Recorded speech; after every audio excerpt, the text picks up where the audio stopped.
Hello and welcome to Notts Today with me, Emma Caldwell, joining you on a Monday with all your latest news.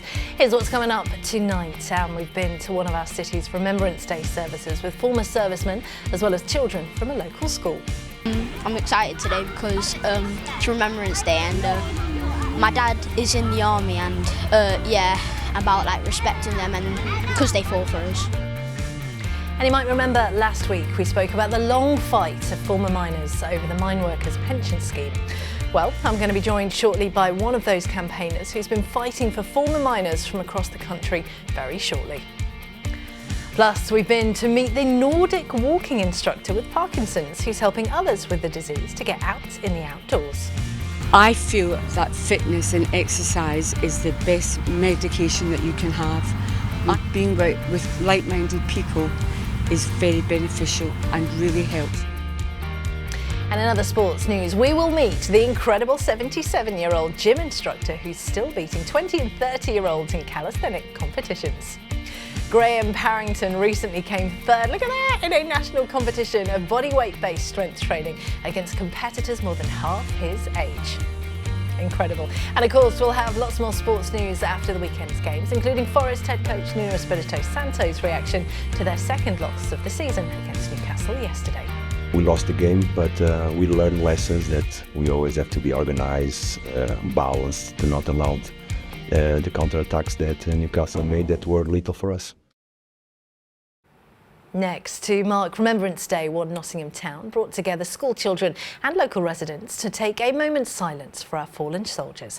The Stapleford Remembers event, organised by a local community group, brought two schools and other members of the community together. Fairfield Spencer Academy, one of those who brought along their pupils, also have formed a pod squad group where their children who have a parent in our armed forces can get emotional support. They decorated remembrance crosses and wreaths which were placed in the town square to mark the day. And Jordan Guerrero went along this morning.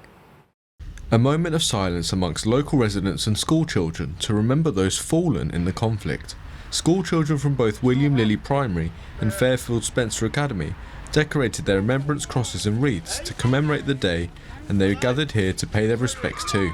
This is also the second year that Fairfield has been running their monthly pod squad group. That's made up of school children who have a parent in the armed forces, and this provides them with a space to share how they're feeling. They say Remembrance Day means even more to them. We go there every month because we have parents who are in the army, so we go there to talk about how it is to be a child like that. I'm excited today because it's Remembrance Day and my dad is in the army and about like respecting them and because they fought for us. I'm very happy for Remembrance Day because we're celebrating for the people who sacrificed their life, and I'm very happy. The group's leader says it's all about being able to check in on the children, especially after a parent may have been deployed. See how they're feeling, if they've got any worries, particularly if dad is going away or mum is going away on a deployment or exercise. The vibrant poppy crosses were laid down on the green in the town square, ready to be stuck in the ground for the foreseeable future. Those not a part of the pod squad group feel that remembering those who had lost their lives in the war is our way of showing appreciation. They're very pretty and I think they're very special because it's just amazing how we have a way to remember all the people who sacrificed themselves for us. Yeah, I'm very excited for today because we get to put down poppies and stuff all over here. Yeah, I did it yesterday, but also because I get to miss school. They helped us, and then if we don't remember them, it won't make us better. It won't make our country better. Broxtowe Borough Councillor Richard McRae has helped organise this event since the group first came to life a few years ago. He says it's since garnered more people, but it's mostly a way to get children involved and interacting. We started doing this quite a few years ago, and it was just a few people stood around, and we get more and more. But as I said, we've got to get the kids involved because they're the future of the town and the future of everything. It's now been 106 years since the end of the First World War, but for children here, the memories are still being kept alive to tell the story for years to come. Jordan Guerrero for Notts TV.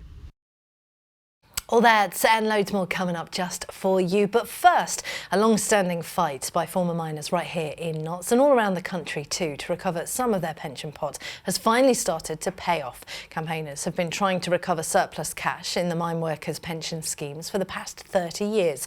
They've said successive governments had taken £1.5 billion without putting it back in.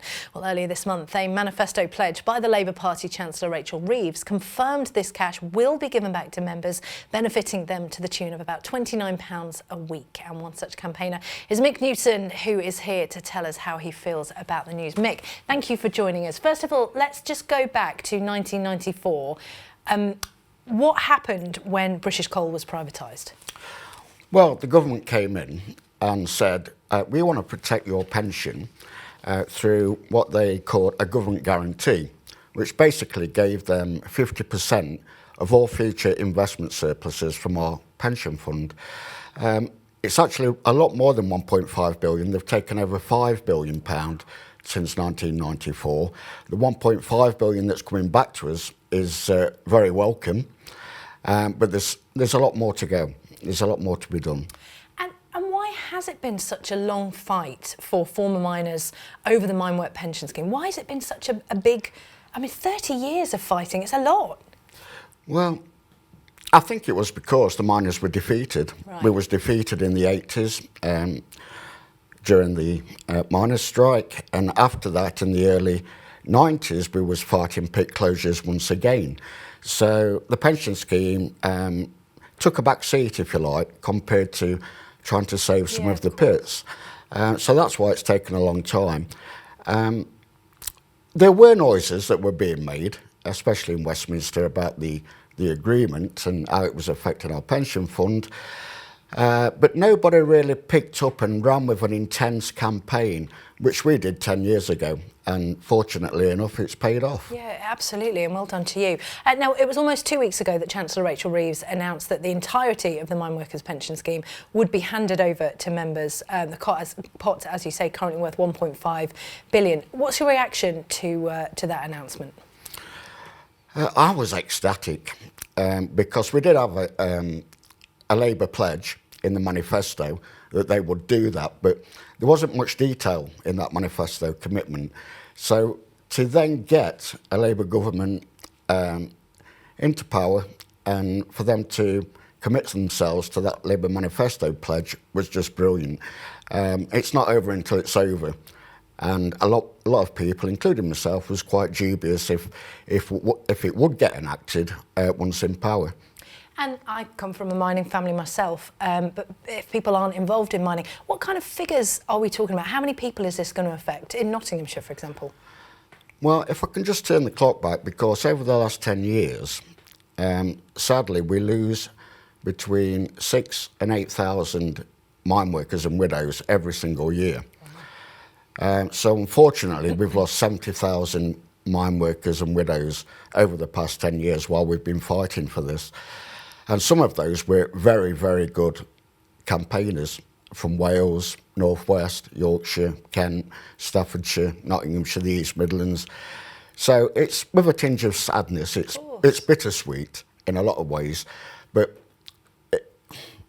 the long campaign is now, it feels worthwhile. Good. And what happens next? Well, hopefully the 1.5 billion is a start, and that's going to be paid out as early as this month.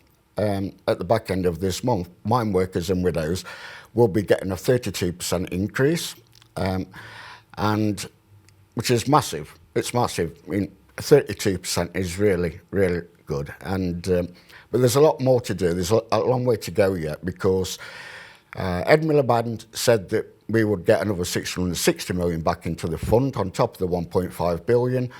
But also we need to rectify the surplus share government guarantee, because the government are still projected to take £1 billion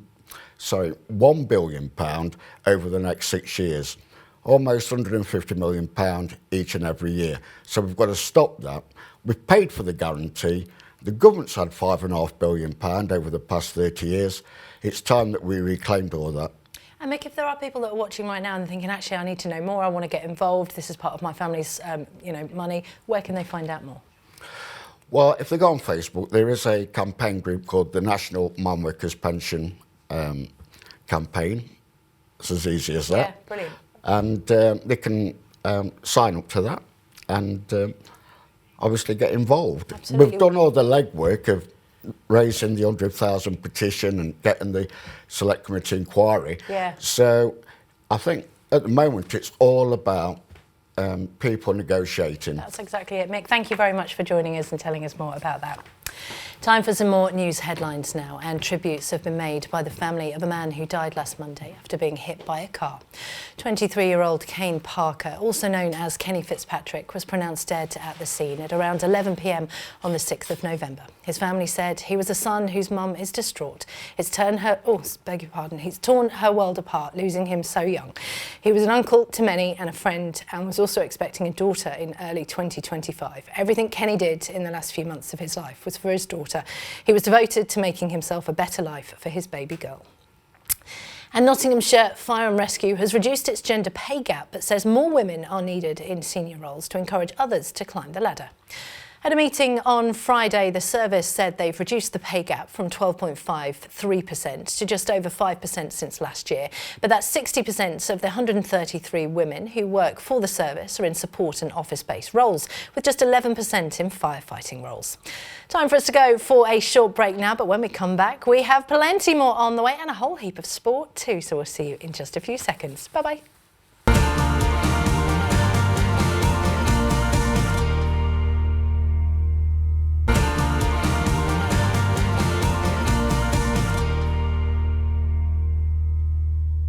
Hello, welcome back to Monday's Not Today with me, Emma Caldwell. Time for some more of your news headlines now. And 100% of the energy used at East Midlands Airport was generated renewably. Manchester Airports Group said in its annual report for 2023 and 24 that the achievement was thanks to its commercial-grade wind turbines. It also said the airport joined East Midlands Hydrogen with an aim of being carbon neutral by 2038. And 2 teenagers have been arrested after the police were called about reports of a firearm on Friday. Officers were called to Central Avenue in Hucknall shortly after 5:45, where they searched on the ground and in the air. At around 6:30, a 19-year-old man and a 17-year-old boy were arrested in the Bestwood area on suspicion of possession of a firearm with intent to cause fear of violence, driving without insurance, and driving otherwise than in accordance with a licence. The 17-year-old was also arrested on suspicion of possession with intent to supply cannabis. Both of them have since been released under investigation, whilst inquiries continue.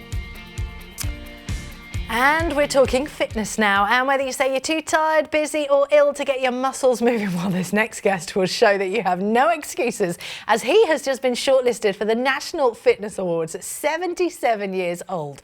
Graham Parrington is a former truck driver from Radcliffe-on-Trent and began his fitness journey at 65 years old after his wife bought him a gym membership, and since then he's become a fitness instructor at Home Pierpont, teaching calisthenics classes and even competing at national competitions. This is his second time being nominated for the Outstanding Achievements Award, and he is here to tell us how it is never too late to get working on yourself. Graham, thank you for joining us. You just wait until you start seeing videos of what Graham can do, because it is amazing. But let's start with your journey into fitness, because you were later into fitness having had 44 years as a lorry driver, right? Yeah, what happened is I retired at 65, and my wife said, I think it's about time to join the gym and get fit. I think we should get out of her hair, I think. Of course, I can totally appreciate that. So we did a tour of the gym around Nottingham, and I found that Home Pierpont was really friendly. It is a very social gym, and I felt at home straight away there. So anyway, I joined. I started to get fitter, and I liked helping people. If people came into the gym and there was no instructor around, I'd sort of look after them a little bit. And the gym manager at the time, she said, because I was asking her about being a fitness instructor, she said, well, if you can qualify, I'll find you some casual work. So she told me that the YMCA did a 2-week intensive course. So I did the course. I passed with over 90% in the exams. Very good. And it was quite amusing. We did some testing of all the people there. And we did some sit-up tests, and I did 58 sit-ups in a minute. and I beat all the others. I was going to say, honestly, I'm just looking at that picture there. It's is that you on the top? Yeah, that's a gym manager, Rich. We've got some video to play as well. Let's have a look at the things that you do. Look at this. So this is you. That's a front lever, yeah. And then just someone hanging off you. Yeah. I mean, that's incredible. So you have recently been shortlisted again at the National Fitness Awards in the Outstanding Achievement category. Congratulations. Thank you. When does this take place? When will you know if you've won? Right, well, I've made the finals.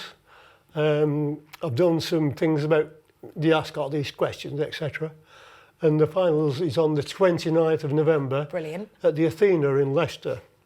So what they do, there's about 20 different categories from all the gyms all over the UK, and I think there's about 7 finalists in my group.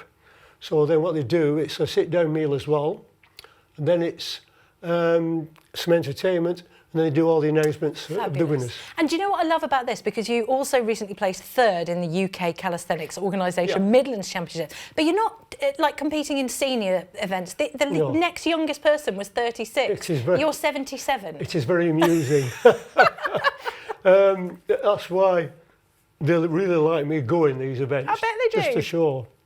Because I was an event in Portugal. I went onto the Algarve. And the guy running it said, well, if you're interested, we have an amateur lot and a professional. Well, there's no way I'm a professional.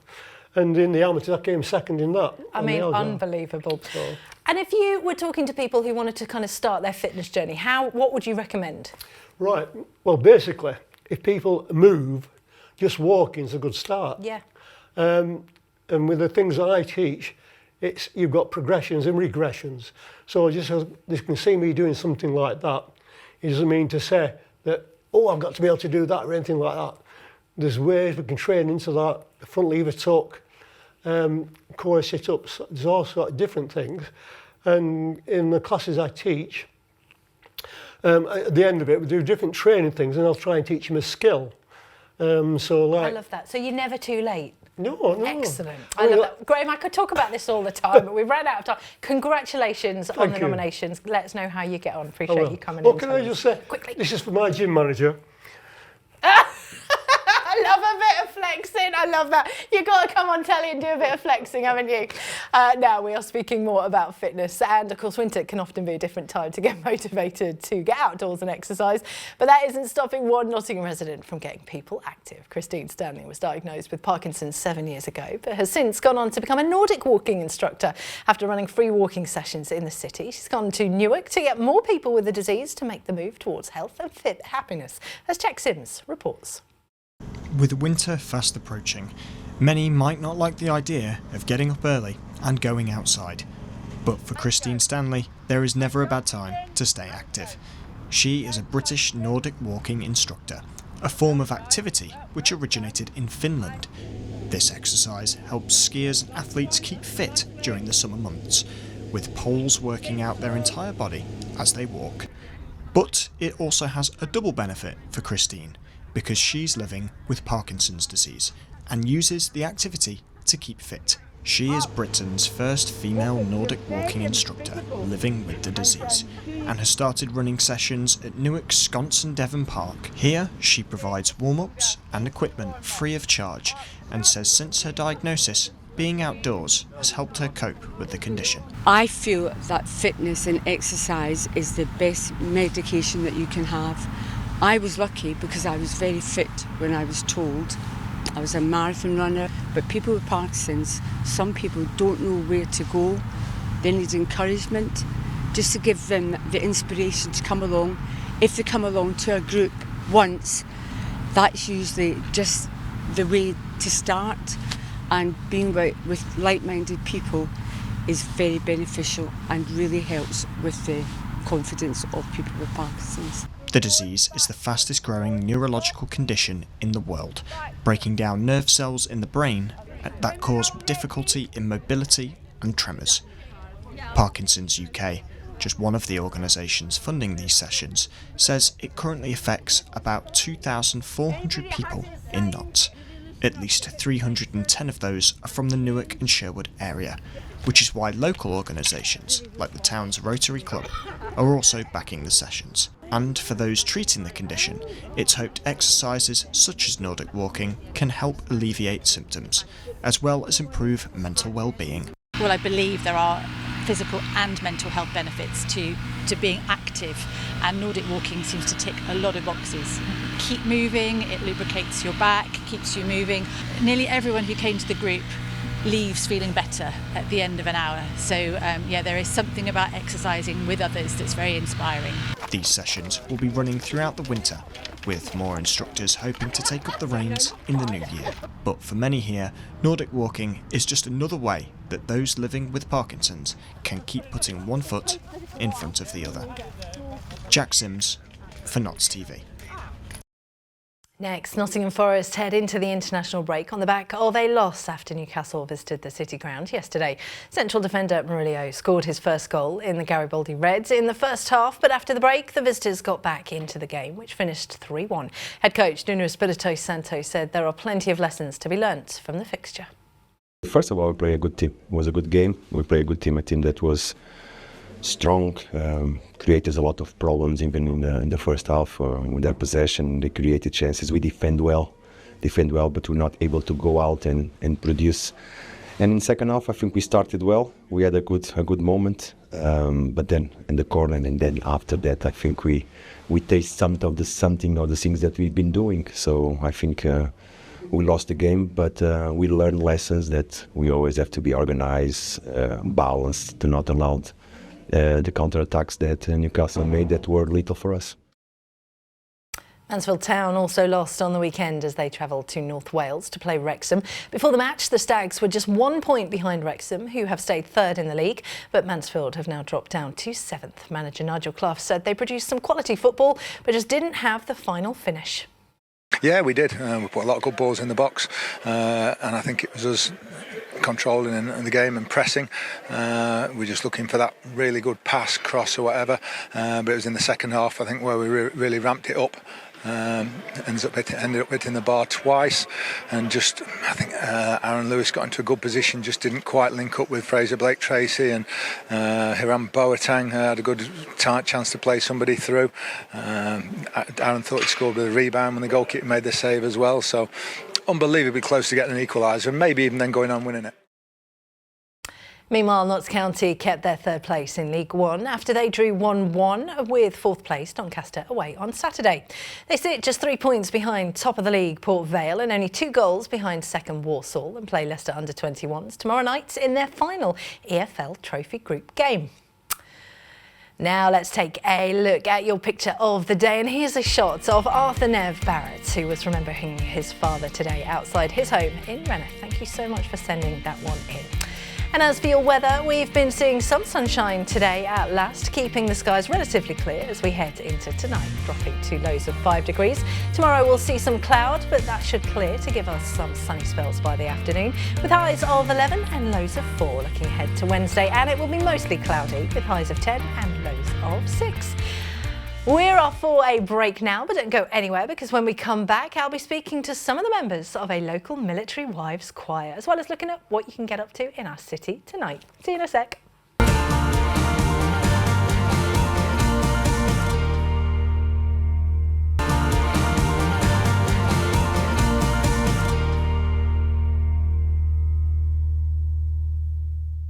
Hello, welcome back to Notts Today with me, Emma Caldwell, bringing you the latest news and views from across Nottinghamshire. Gedling Borough Council is relaunching a scheme to improve privately rented properties. The scheme ran from 2018 to 2023 in Netherfield, with 662 landlords applying for a licence. Over 4/5 of properties inspected by the council were found to contain hazards that required work. 52 properties inspected had imminent hazards around areas such as fire safety and inadequate fire protection or detection, which all required immediate action. The new scheme will begin in January and go through until 2030. And Sherwood Forest hospitals are changing their car parks to ANPR ticketless systems. The changes will be made at Kingsmill Hospital on Thursday and Newark Hospital on Friday. Visitors can park for 30 minutes for free with a £2 charge for an hour, £12.50 for a 7-day pass, or a month pass for £30. The Trust says the new system will make it easier for patients and visitors by offering more ways to pay. And if you don't want to be stuck at home tonight, don't you worry, our What's On guide has got you covered. First up, The Level is hosting an intimate performance by girl group Flow, debuting their newest album, Access All Areas. Sounds fabulous. That starts at 7 p.m. Tickets are £16, or perhaps you are looking for something more chilling. Well, the Theatre Royal is once again hosting The Makings of a Murderer, the UK's top true crime theatre tour. Tonight, Senior Officer Colin Sutton will tell you about how he helped to catch two of Britain's most infamous criminals. That starts at 7:30 and tickets are £32. And finally, The Horn in Hand is hosting its weekly pubs quiz with a £50 cash jackpot for 50p entry. It's got to be worth a little shot, that one. And that starts at 7:30. Whatever you're doing with your night, have a good one. And of course, today has seen services and parades across the county being held in remembrance of those who've served and sacrificed in our armed forces. But that isn't the end of giving back to those who've defended the nation, as later this month we'll see a performance by the Military Wives Choir and band of the RAF College coming together for a concert in Newark to raise money towards the Newark Patriotic Fund, which seeks to support veterans and their families. This is the second time the groups have performed, with their last concert raising more than £5,000 for the fund. And here to tell us all about it is events chairperson for the fund, Jane Mason, and choir members Rosanna Leithley and Louise Dean. Ladies, thank you very much for joining us today. I'll start in the middle with you, I think. Let's talk, Rosanna, about the choir, and first of all, how you got involved and how the choir started in our area.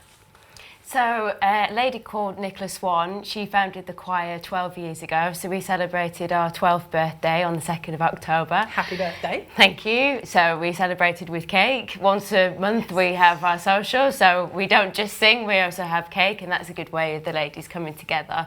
I moved to Caldwell 3 years ago. I'd been a choir member at Shawbury, and that's the beauty of the Military Wives choirs, is that there's usually, wherever you're posted, there's a choir. So it was a great transition. I contacted some people as I want to join the choir in this area, and that's how I joined. So Cranwell is like my second choir. I love that, and it's such a lovely sociable thing to do. Now, Louise, you are one of the newer members of the choir, coming up to a year in the choir. How have you found it? Very, very supportive. It's a wonderful, wonderful group of military wives. We get together every Tuesday, we have a lovely sing-along, you know, when we're such a great support network for each other. And that's not just if your partner is away on deployment, that's for anything that you may be going through. You know, it might be that, you know, you want to celebrate some happy news, you know, you might be just need a little bit of extra support, and it is that little extra cuddle that you can depend on weekly. It's such a fun, enthusiastic group, isn't it? And we have such a strong bond. You know, it gives you something to smile about. I love that. And Jane, you are the events chairman for the Newark Patriotic Fund. Can you tell us a little bit more about the work that the fund does? Well, we support people in our local area, not just veterans. We support their families as well. It is a tri-service organisation, so it's not just it's not just the army, it's the whole umbrella. And basically, we came together with these guys a couple of years ago. We had a terrific night, and the amount of people that said, "Can you do it again?" Well, you know you've had a good night when people are going, when's the next one going to be? yeah. So when is the next one going to be? It's on Thursday, the 21st of November. Okay, so that's not this Thursday, but next Thursday. Yes, it is, at the Palace Theatre in Newark. And what kind of songs are you ladies going to be singing? Oh, can we divulge that? Oh, go on. Give us at least one. So we've been... Rosanna's like, can we? Are we allowed to? We've been dedicated an arrangement by Michael Howley, and that is for Requiem for a Soldier from the Band of Brothers soundtrack. So we're excited to be singing that again. And of course we'll be singing songs from our core repertoire. Mm-hmm. So all the choirs have a core repertoire, which means when you join a choir, you will at least know some of the songs. And that's presumably because people are moving around so often. Yeah. Oh, that's so good. Because I guess you kind of, it sings a lovely video. Is this where you were last year? So this is in Normandy. We were there in October. Amazing. 3 weeks ago. Yeah. And I guess I don't come from a military family, but when you do, like you were saying, Louise, there's so much kind of camaraderie with coming together and being with people that are kind of going through the same thing as you, and you're moving, and you maybe don't know people in the area. There is, and it's like common common ground that you all have. You know, so you can go to any military wives choir and you almost have that sense of belonging because you all experience similar experiences. Like a ready-made friendship group. Yeah. And I like the fact that you always eat cake as well. I mean, that makes everything That's better one as of well. those. So reminders if people want to find out more about the concert a week on Thursday, how they can get tickets and where it is again. They can get tickets from Newark Palace Theatre online. There are a few left. Ooh. There are a few left. I'm really pleased with the way that it. And this is for anyone to go to. It's not just military No, families to go to. not at all. No, anybody can go. It's for everybody. It's for everybody's enjoyment, and it's going to help us with our veterans organisation to give them days to the seaside, help them look for jobs, help them with CVs. A lot of the things we can't actually say what we've done because a lot of it is quite personal. Yeah, of course. But every single penny that comes into the fund stays in the fund. We're all volunteers. I love that. Well, thank you so much, especially today coming in to talk to us. We really appreciate it. And good luck in the week on Thursday. Thank you. Now, for a reminder of one of our top stories today. To mark Remembrance Day, One Nottingham Town brought together school children and local residents to take a moment's silence for our fallen soldiers. The Stapleford Remembers event, organised by a local community group, brought two schools and other members of the community together. Fairfield Spencer Academy, one of those who brought along their pupils, have also formed a pod squad group where their school children who have a parent in our armed forces can get emotional support. They decorated remembrance crosses and wreaths which were placed in the town square to mark the day. And Jordan Guerrero went along this morning. A moment of silence amongst local residents and school children to remember those fallen in the conflict. School children from both William Lilly Primary and Fairfield Spencer Academy decorated their remembrance crosses and wreaths to commemorate the day, and they gathered here to pay their respects too. This is also the second year that Fairfield has been running their monthly pod squad group. That's made up of school children who have a parent in the armed forces, and this provides them with a space to share how they're feeling. They say Remembrance Day means even more to them. We go there every month because we have parents who are in the army, so we go there to talk about how it is to be a child like that.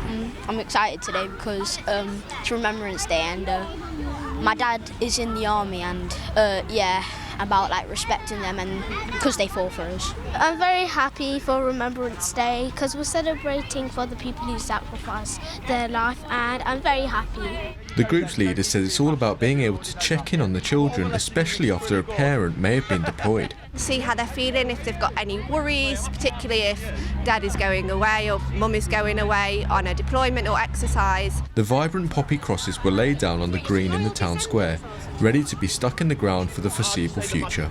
Those not a part of the pod squad group feel that remembering those who had lost their lives in the war is our way of showing appreciation. They're very pretty, and I think they're very special because it's just amazing how we have a way to remember all the people who sacrificed themselves for us. Yeah, I'm very excited for today because we get to put down poppies and stuff all over here. Yeah, I did it yesterday, but also because I get to miss school. They helped us, and then if we don't remember them, it won't make us better. It won't make our country better. Broxtowe Borough Councillor Richard McRae has helped organise this event since the group first came to life a few years ago. He says it's since garnered more people, but it's mostly a way to get children involved and interacting. We started doing this quite a few years ago, and it was just a few people stood around, and we get more and more. But as I said, we've got to get the kids involved because they're the future of the town and the future of everything. It's now been 106 years since the end of the First World War, but for children here, the memories are still being kept alive to tell the story for years to come. Jordan Guerrero for Notts TV.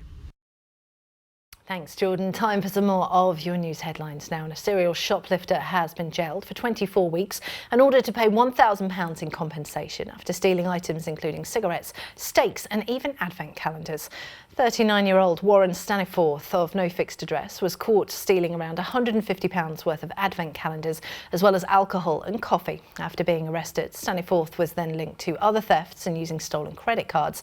In total, he was charged with 8 counts of shop theft, a burglary, 2 counts of of fraud by false representation and stealing a smartphone from a car, all of which he admitted to in court. Next, and 2 women and a man have been sentenced after stealing a car using a distraction in Mansfield. 35-year-old JC Brown and Dominique Mason and 53-year-old Colin Ferran were arrested when they were stopped in the stolen Ford Mondeo after one of them knocked on the victim's window whilst another snuck into the house through a back door and stole the car keys. All 3 were sentenced in Nottingham Crown Court last Thursday after pleading guilty. Brown and Ferran were given a 47-week prison sentence, with Brown also handed a 30-month driving ban, whilst Mason was given a 30-week prison sentence. We've got an Ivor Novello nominee on the sofa after the break, plus a look ahead at what else is on your screens right here at Notts TV. We'll see you in just a sec. Bye-bye.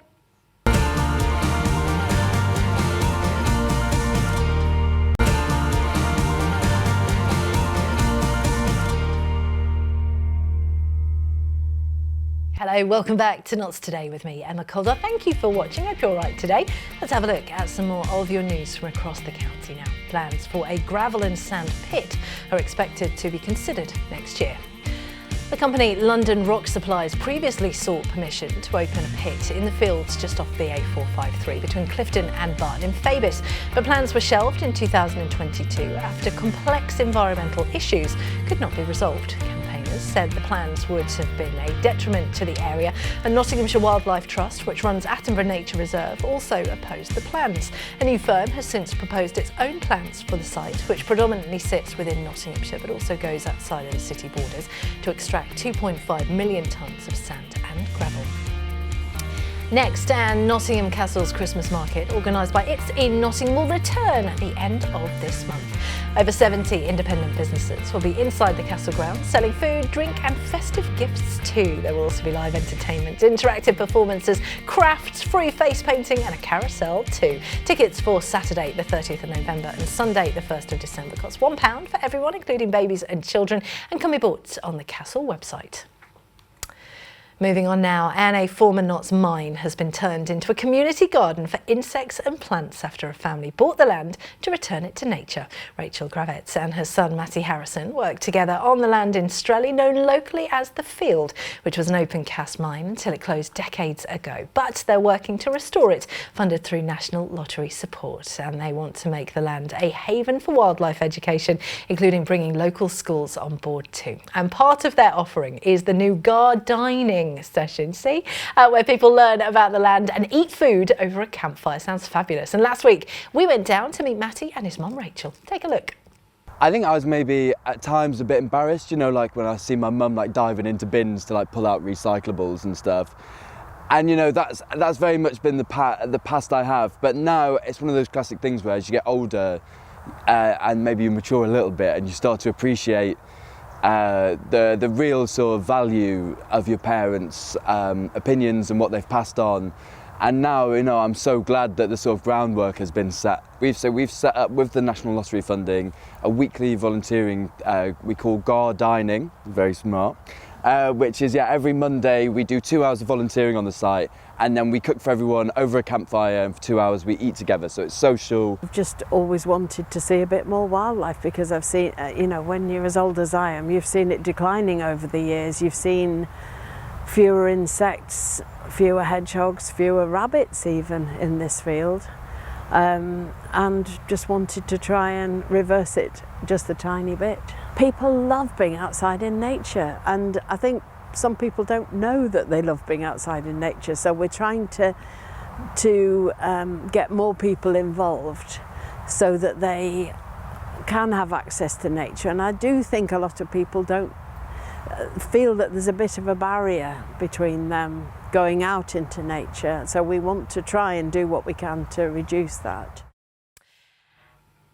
And you can read more about this story on our website, that's nottstv.com. Next, it's time for our final guest of the show, and a composer for the University of Nottingham has been nominated for a very prestigious award in classical songwriting for the second year in a row. Dr. Duncan MacLeod has been nominated for the Best Sound Art category for the Ivor Novello Award, thanks to his soundwalk composition, Orese. I'm not sure I've pronounced that right, but we are going to check in a second. A tidal island located northeast of mainland Scotland. It's the combination of readings by poet Steve Ely, photos by Michael Faint, and a mixture of instruments and natural sounds from the island coast, all used to capture the essence of the island as well as its heritage. And Dr. McLeod joins me shortly, but first, let's hear a little snippet of the sounds of an island itself.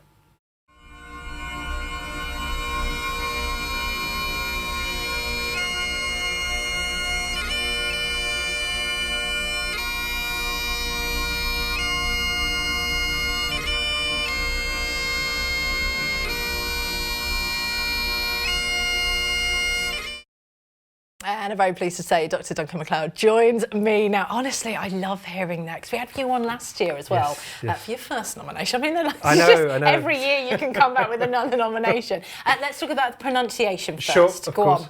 It's Orizai. Orizai. Okay, and is Orizai the name of the island? Yes, it is. So, as you very helpfully explained, Orizai is this very, very small tidal island off the Uist, which is the southern section of the Outer Hebrides. So it's there on the wilds of the Atlantic. The next piece of land is in fact America. Wow. So it's very much at the edge of both the UK and Europe. So how did this collaboration come together with so there's poetry, there's visuals, and then of course your music as well? Yes, so I was fortunate to secure a residency at through the University of Nottingham, and that in essence was a secondment. So I was seconded to Caldwell Museum and Art Centre, which is the main art centre and gallery on Uist, and through that residency, I mean it that's was very cool. It was very it's very different setting to Nottingham. Yes. Let's just say it looks very different. Yes, to Nottingham. exactly. So for the best part of 6 months, as part of my residency, I was working with the gallery, looking at ways in which they could utilise sound and music in their exhibitions. And ahead of my residency, I was told that they were having this exhibition with Steve's poem and the local photographer, Michael Faint. And there, a light bulb went in the head. As you said, last year I was nominated for another sound walk entitled Macha. And through this, I wanted to explore ways in which, where that piece was working with local communities, this time working with fellow artists to look at ways in which you could investigate and respond to place and landscape. And it is a stunning landscape at that. And through the soundwalk, it just afforded an opportunity to, in many respects, take the exhibition out of the gallery and out into the actual landscape itself. And how, I mean, we're just seeing some of the images there. It's absolutely stunning. How do you go about capturing the essence and the heritage of a place like that? Where do you start? Good question. I mean, in many respects, this was a culmination and bringing together of three disciplines, as you said. So Steve's a celebrated poet. Michael Faint is an award-winning photographer. And for me, there was a wealth of material to draw upon. I should say that those materials came first and I came into the mix kind of at a later stage. So in some regards, it was made easier for me because I not only had this stunning landscape to kind of work with, but also the text and the photographs. But when it came to actually kind of capturing the essence of that landscape, obviously working with sound and music, the thing to be done, as I saw it, was doing something called field recording. So going out into that landscape, working with Joro Fajnor, who's a field recording engineer, and we were working with these spectacular 360 surround sound microphone arrays that you're able to kind of capture everything. So over a matter of a week or so, Joro was going in and getting recordings from different locations, and then I was taking those recordings and building a soundscape composition that gives a backdrop, let's say, to Steve's narration, and there's music as well. It is so fascinating. Honestly, I just want to know everything about this. But I do need to say congratulations on your second Ivor Classical Awards nomination. When will you find out? Tomorrow. Tomorrow. Very exciting, very exciting. And then what happens after that? Like, what's your next project? Good question. Next project, I'm continuing my work with Caldwell. I've been very fortunate to kind of develop over the past 2 years a really wonderful and supportive working relationship with them. So we're currently developing a project that's looking at the impact of climate emergency on the Western Isles. And through that, it'll be drawing upon elements of Orizai, so creative writing, but also coming back to some of the earlier work I've done with Macca, working with local community groups, getting local voices within the piece as well. Amazing. Well, good luck tomorrow, Dr. Duncan MacLeod. Thank you very much for joining us today. Thank you for having me. Thank you. I love that. Honestly. Right, tomorrow night you can catch the latest episode of our new Knots TV book club here at 9 p.m. And this month we are cozying up with some vivid and moving short stories in Leila Abula's Elsewhere Home. This is the first time short stories have featured on the book club, so Becky and her panel of guests explore the challenges of getting a book of this kind published and what they thought to the themes covered in the books. Take a look. How difficult is it to publish a book of short stories? Wow, that's such an amazing question. Well, it's not something that I've done with my publisher yet. It's certainly not something that we would shy away from, but so far we've kind of mostly stuck to poetry, although we have signed a novel for a couple of years' time, which is very much off the record, even though I'm saying it on TV. But yeah, I think I've heard from a lot of people working in short fiction that it can be hard to publish a collection of short stories. Yeah. But I think, you know, now and then a book comes along that just kind of blows people away, and I think this is certainly one of them. Yeah. And I think of one of my favourite authors is Miranda July, and her collection of short stories, No One Belongs Here, More Than You, was kind of for me like a real standout book in that year when it came out. So I think certain titles kind of managed to break through. Yeah. But it does seem to be a bit harder. I think if you've got a writer who manages to publish a collection of short stories, you know you're onto something good, because it's not a form which publishers agree to publishing lightly. So I'm delighted that we've got short stories on the book club. I just think it just does everything with class and skill. It's just very, very subtle and skillfully done. Like, I don't think these stories are like incredibly dramatic, but it's powerfully understated. You know, those last paragraphs, they leave you wanting more. They leave you lingering, and I think that's a real skill. Yeah, I thought it was really impressive, and I think the voices are the key to that in many ways. And time for our last look at your picture of the day. Here's a gorgeous shots of Arthur Nev Barrett, who was remembering his father today outside his home in Renner. Thank you so much for sending that in. And as for your weather, we've seen some sunshine today at last, which is nice, keeping the skies relatively clear as we head into tonight, dropping to lows of 5 degrees. Tomorrow we'll see some cloud, but that should clear up to give some sunny spells by the afternoon, and a high of 11 with a low of 4. Looking ahead to Wednesday, and it will be mostly cloudy with a high of 10 and a low of 6. And a big thank you to all of my guests tonight, and for you, of course, at home for watching. It's back to regular scheduling with Al Booth tomorrow at 5:30. But until then, have a good night. Bye-bye.